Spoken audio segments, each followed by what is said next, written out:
Bonsoir les humains, nous sommes le soir du 23 juin 2024. J'ai retrouvé où j'avais vu ce fameux Q dont je vous ai parlé dans ma vidéo La Bible Chouraki numéro 2 plus info sur Q. Donc par rapport au mouvement QAnon et qui avait un Q qui était plus ancien. Et en fait, apparemment je me suis trompé, enfin pas vraiment trompé, mais il y avait bien un Q auparavant, mais c'est pas si vieux que ça. Mais c'est bien antérieur au Q du mouvement QAnon, hein. Et mais apparemment c'est pas si c'est bien allemand.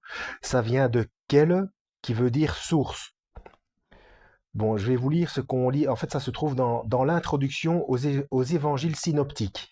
Les évangiles synoptiques, pour ceux qui ne savent pas, ce sont les trois premiers évangiles, hein, puisque l'évangile de Jean est complètement à part.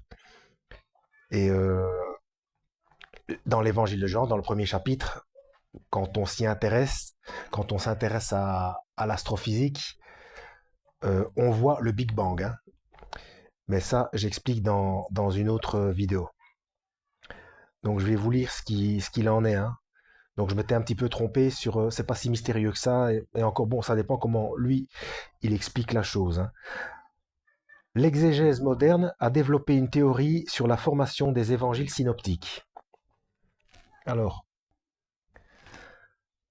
l'exégèse, c'est la science qui consiste à établir, selon les normes de la critique scientifique, le sens d'un texte, particulièrement de la Bible. La théorie des deux sources.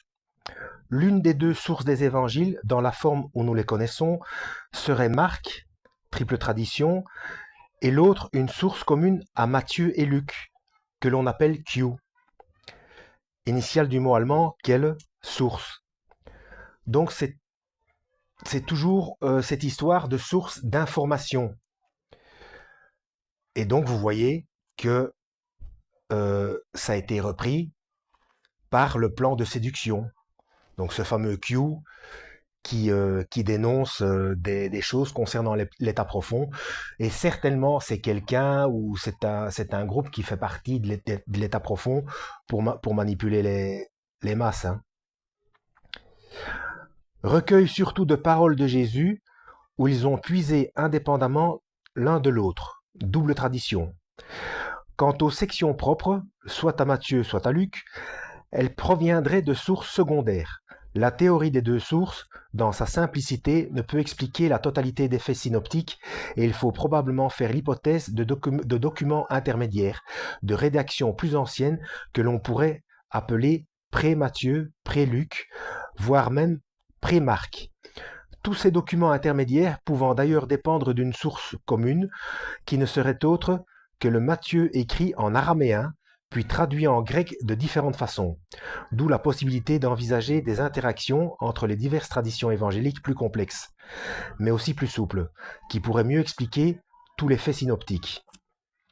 Parce que c'est vrai, dans les trois premiers, il y a certaines différences, mais il y a beaucoup de choses qui se ressemblent. Donc pour eux, il y a des informations qui ont été, qui se sont télescopées, on va dire. Mais en même temps, des gens qui ont vu et qui ont vécu la même chose et plusieurs témoignages qui racontent la même chose. Donc forcément, ça raconte plus ou moins la même histoire, hein.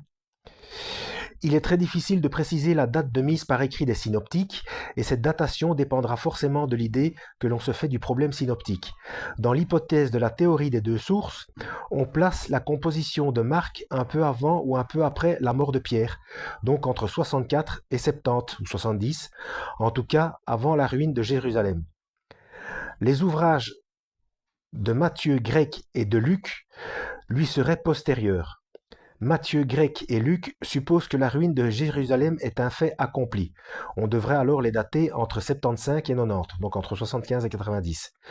Pour une datation tardive du Matthieu grec, on peut invoquer certains détails qui dénotent une polémique contre le judaïsme rabbinique issu de l'assemblée de Jamnia, laquelle se tint vers les années 80.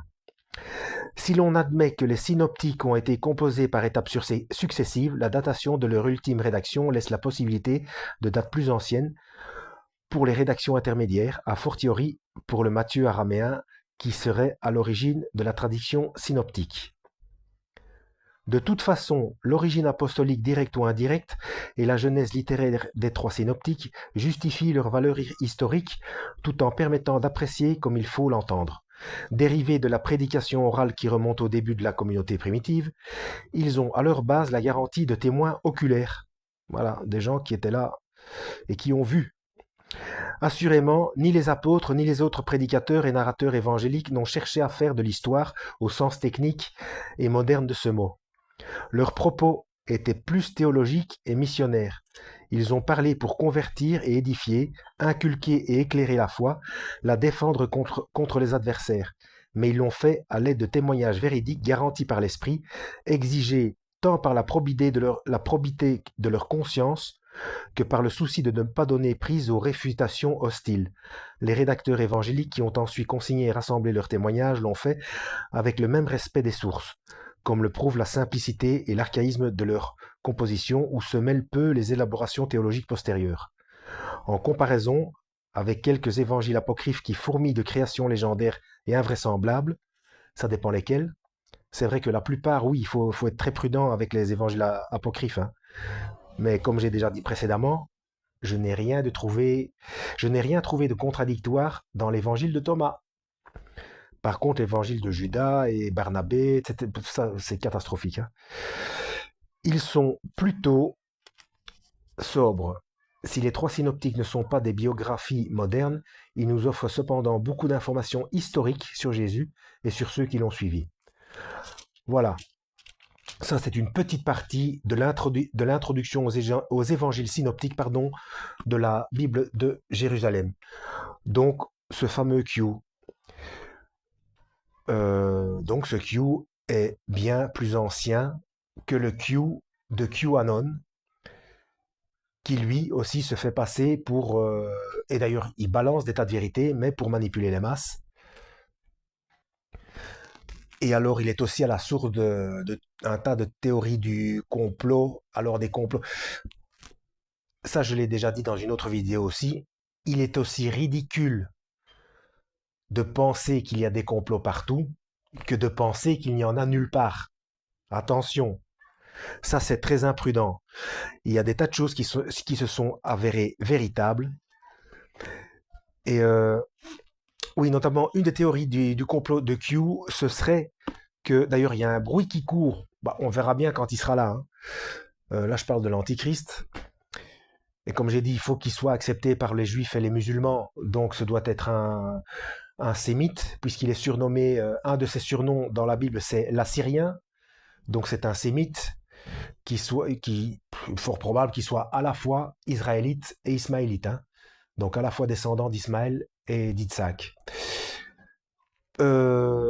Oui, une des théories de Q, enfin, qui pour lui n'est pas une théorie, mais c'est un bruit qui court, c'est que John Kennedy, le fils de John Kennedy, n'est jamais mort dans un accident d'avion, mais il travaille en secret avec son oncle, un autre Kennedy, j'ai oublié, qui a déjà fait des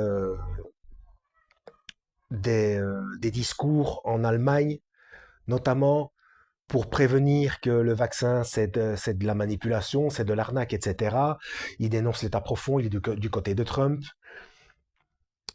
Oui, donc John Kennedy, le fils de John Kennedy, n'est pas mort dans un accident d'avion et que lui, en son temps, serait remis sur le devant de la scène pour sauver l'humanité de l'État profond.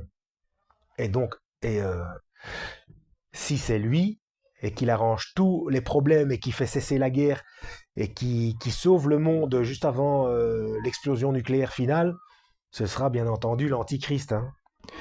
Voilà. Mais comme c'est un occidental, je ne sais pas trop. Quoique, personne n'est contre lui. Comme j'ai déjà dit concernant l'Antéchrist, il est peu probable que ce soit le pape, parce qu'il y a des gens qui sont contre lui. Macron, il y a des gens qui sont contre lui aussi. Et Et le roi Charles, il y a aussi des gens qui sont contre lui. Normalement, l'antéchrist, c'est quelqu'un qui séduira tout le monde. Voilà. Et il fera la guerre aux saints, les vrais saints, c'est-à-dire ceux qui sont mis à part. Le terme saint, en hébreu, c'est mis à part. C'est pas un grade dans la perfection, hein, dans le sacré. Hein. C'est mis à part, c'est-à-dire des gens qui sont hors du monde, qui suivent vraiment le Christ et qui ne suivent pas une religion, mais qui suivent Yeshua. Voilà. Donc, déjà 10 minutes, j'en ai déjà dit pas mal. J'espère avoir été utile, hein, comme d'habitude. Que Dieu vous guide. À la prochaine.